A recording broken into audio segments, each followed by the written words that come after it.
So listen to this. I promise you in 10 years this random match you're watching will be legendary. You see the ball boy standing right behind the advertising boards? Yeah, by the time that game ended, everyone was saying that he was the man of the match.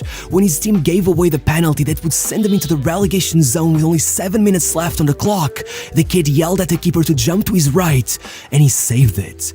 But the crazy thing is that apparently this happened a lot. Around the club, everyone called him 2.5, cause they said it took 2 players to score a goal, but with a ball boy like him, he deserved at least half as much praise as them. And I know, you're wondering, who even is this kid? But I guess it depends who you ask. Most will probably tell you that he's the Turkish Messi, that he's the greatest Turkish player of all time, a future Ballon d'Or winner.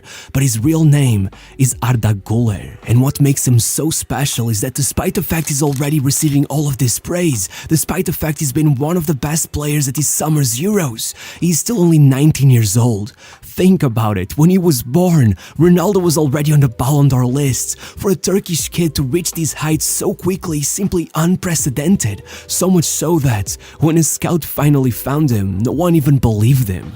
You see, Arda's talent isn't as natural as you may think. It's that built him to be the player he is today. It's not even that he's wearing Fenerbahce gear in damn near all of his childhood photos, or that his dad had already stuck him in an academy by the time he was 4. It's the fact that the kid wasn't even left-footed. As his own father admitted, we never had any left-footed people in the family, but ever since he was a baby, whenever I'd put balloons or footballs in front of him, I'd only let him use his left.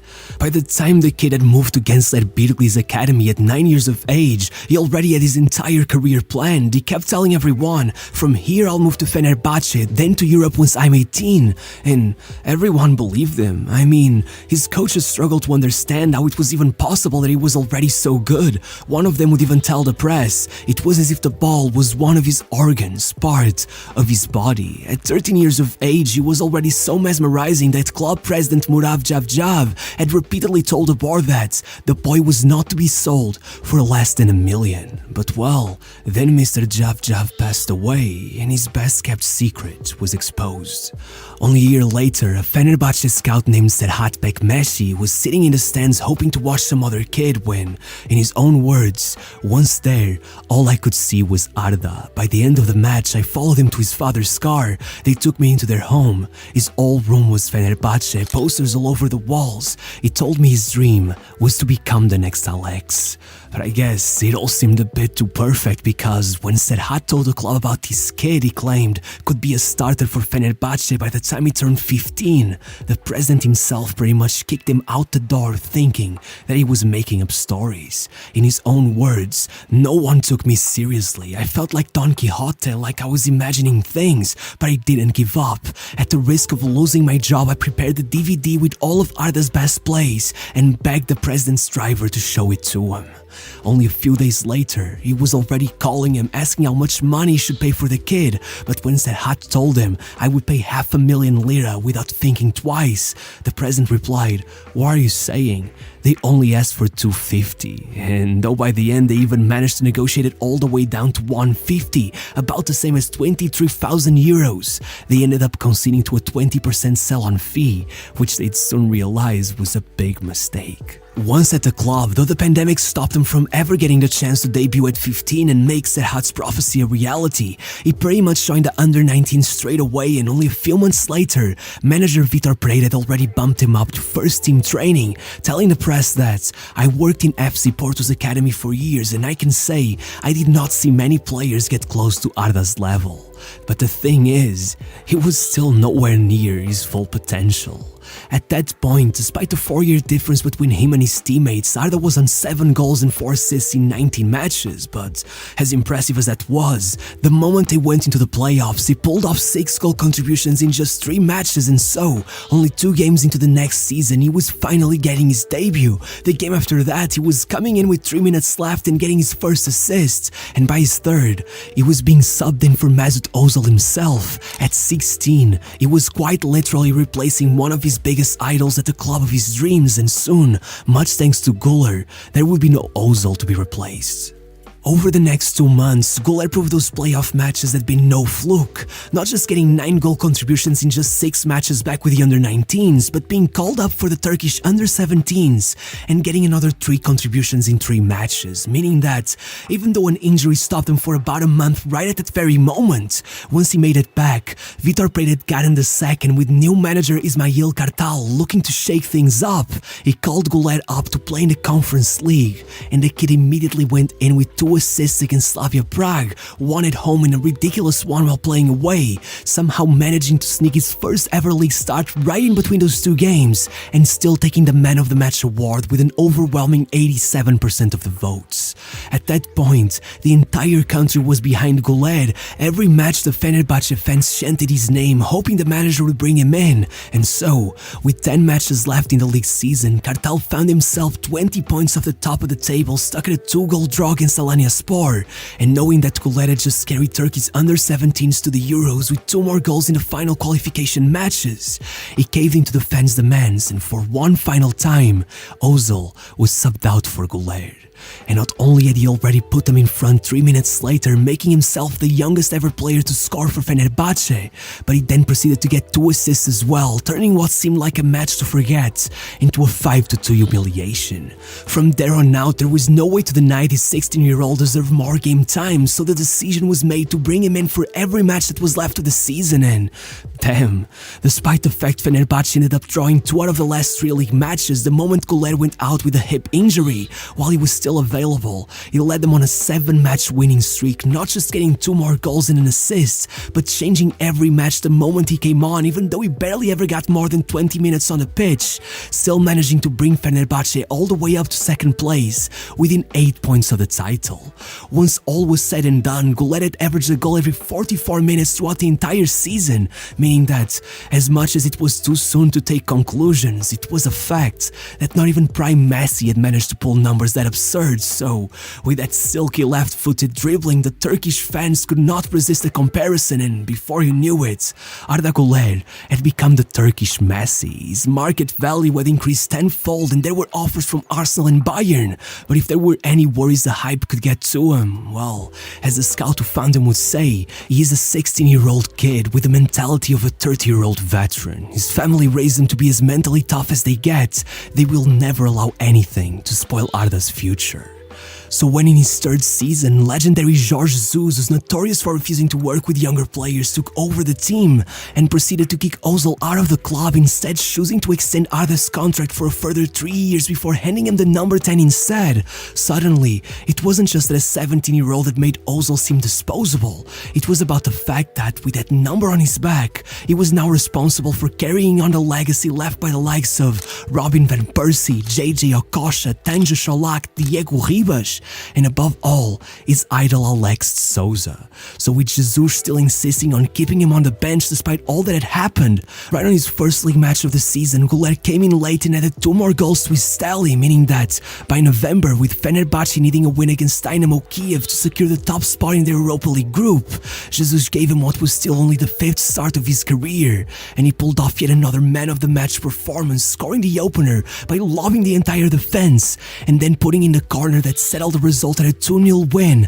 leading Italian newspaper Gazzetta dello Sport to write that a talent such as him only comes around once in 100 years, then getting his first ever call-up to the Turkish national team and forcing Fenerbahce to go back to Gençler Birliği, trying to buy them out of the 20% sell-on fee they had given them, eventually falling into a pit of endless negotiations that only ended with Fener paying them 2.5 million euros, as well as allowing them to take 8 of their players out on loan. From this point forward, game time was never as much of an issue. Right after New Year's, Güler got 2 starts in a row and dominated both matches, not just getting an assist in the first, but going even further against Kazim Paza, creating 5 chances in total, then hitting the post with a 25-yard lob, with Valencia scoring in the rebound. So when 5 matches later it was time to play Beşiktaş, Güler was afforded his first ever start in a derby, and not only did he win the penalty that put Fener in front 1-0, but kept on putting his teammates in one-on-one 1-on-1 situations with the keeper, eventually leading to yet another penalty, meaning that, despite the defeat, Arda was still named by many as the man of the match, telling the press that, "I don't feel any pressure on me, I play with pleasure every single time." And indeed, you could tell, by the time the league season was over, despite having lost out on the title and only played a tad over 900 minutes, Guled had created 40 goal-scoring chances, one every 23 minutes, quite literally the league's all-time record. And if you check the rate at which he was racking up expected assists, only 7 players in Europe could outdo him, and among them were Messi, Neymar, and De Bruyne. But the thing is, so far, I've been keeping a secret from you. In the Turkish Cup, Guled was even better. Look, he assisted a decisive goal in the last 16, he scored in the quarters, he even started a play that led to the semi-finals opening goal with a backheel touch, but still, none of that compared to his performance in the final. That one was the best of his career, according to many, the one that led Real to come for his signing.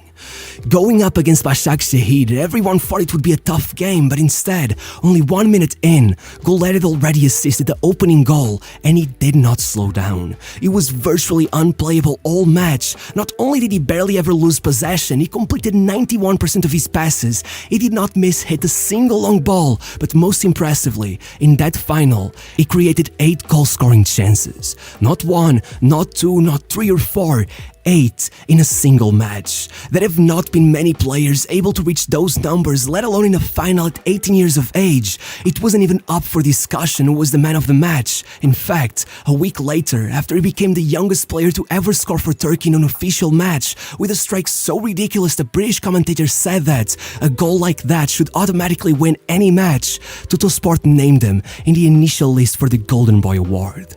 The kid had been playing so absurdly well when they asked Ozil himself if there was a number 10 better than him, despite being well in order to feel some kind of resentment towards the kid. He said, "I can think of a name. I have a brother that I believe in. May God protect him from the evil eye. His name is Arda Güler." But unfortunately, it seemed the evil eye was already coming for him.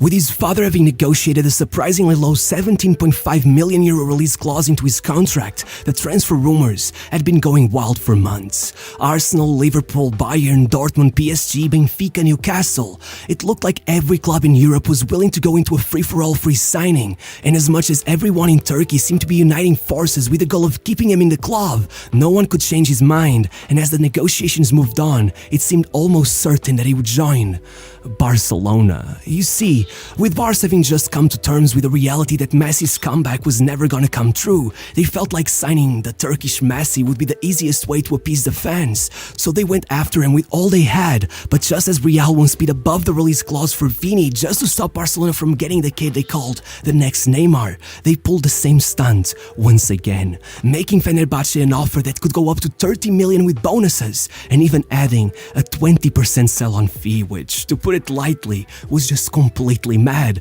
No other club was ever matching that. Only a day after announcing the signing, Arda was already being unveiled at the Bernabeu as his mom teared up among the audience, and despite worries that he wouldn't even get a chance to play since, after all, in the previous season, aside from Camavinga, not a single under-21 player had been allowed to start a match in La Liga, Güler made sure to tell everyone in his first speech, "I refuse to go on loan. This is the most special day of my life. It's an honor to be here, and all I want is to become a legend at this club, to show the world what a Turkish young man can do." But as much as the hype hit unprecedented levels, with a tweet that welcomed him to Real Madrid, becoming the most liked in the history of the club, racking up almost 1 million likes, less than 20 days later, as he prepared to play his first match, one misstep in training was enough to damage his meniscus tendon, and suddenly he was out. Had it been a bit worse, it could have been over for Güler. He may have never been the same player again, but still, it wasn't easy. After the surgery, his young, still inexperienced body simply wasn't prepared for how grueling recovery would be. Another injury arrived every time he thought he was gonna be allowed back in training. But once he finally was, he kept raising the expectations, repeatedly teasing thousands of Madrid fans, shocking everyone who attended their sessions with little glimpses of his otherworldly skills that even Toni Kroos could not believe, telling the press that, "I'm always careful when it comes to talking about young players, but Arda is one of those that leaves you asking, how did he even do that. And precisely 6 months after the day of his signing, it finally happened. Goulet was called up for a Copa del Rey match, and instantly, it took everyone's breaths away. As one newspaper put it, if his beautiful hit free kick didn't strike the post, we'd have been looking at an all-timer debut. It even earned the Ancelotti nod of approval. And even though over the next 3 months he would never get more than 13 minutes a match, glimpses of his genius kept making it to the surface. At one point, coming in with 1 minute left versus Celta de Vigo and instantly dribbling past the keeper to get his first Real Madrid goal. But regardless, after spending nearly 300 days watching from the sidelines as his teammates slowly climbed their way up to a Champions League final, with 5 matches left in the league season and the title pretty much secured, Ancelotti finally gave him a place in the starting 11, and he just took over. In the first of those 5 matches, he scored to secure a 1-0 win versus Sociedad, and after a more quiet yet still brilliant performance versus Cádiz, he came back with 4 goals in 3 matches, totaling 6 in 440 minutes, before closing out the season by being nominated to the Golden Boy Award and becoming the first ever Turkish player to take a Champions League winner's medal, despite the fact he didn't even come off the bench, leading him to tell the press right then and there that, "I can promise you next year, I'm going to play a key role in these moments." And judging by the way he's been playing at the Euros, going in with a screamer in the first match, not just taking the Player of the Match award, but becoming the youngest player to secure a goal on his Euros debut since none other than Real Madrid legend Cristiano Ronaldo, I wouldn't doubt him for a second.